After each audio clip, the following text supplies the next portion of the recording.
which are the other areas of interest, Mark, like on the innovation side of things?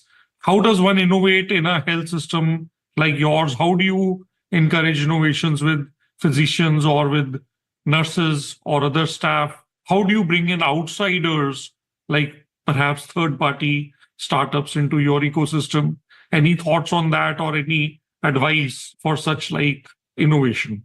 It's challenging. I would consider us an academic community hospital system, right? So we've got residents and medical students and fellows, but yet we are not working with biotech startups as a rule. That's not, if we're bringing in new tech, it's because we think it's going to help solve one of our problems and that we see that it's valuable. And maybe it's a startup. And there's definitely room for startups. I surveyed my IT team. I encourage all CIOs to do this. Ask your teams, how many failures are you allowed to have this year? Are you allowed to have, and some people will say 0. And those are my network guys. And I love them. Like, yes, correct. You are correct. There should be 0 failures on the network, but there should be areas where we're okay with experimenting. And even if that is a network, what if we try in a certain software-defined wide area network rather than our traditional MPLS? And what if we tried it? And what if we get some experience with it? And what if it does fail and it's a small clinic? Like, there won't be any dead bodies stacking up in the hallway because we tried something like that.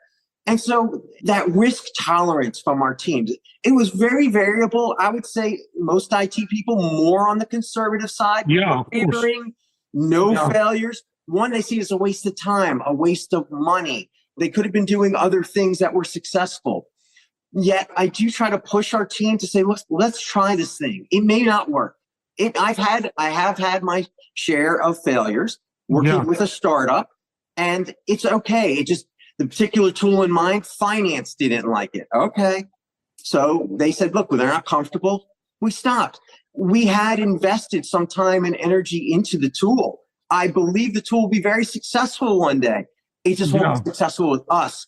And that's just, sometimes you got to take your loss and move on as the CIO. And look, there's plenty of projects to do. Never a problem. So my advice to other CIOs, one is to assess your risk tolerance. See, if you have a team that says, absolutely, we never will fail, then you're going to have trouble being extremely innovative.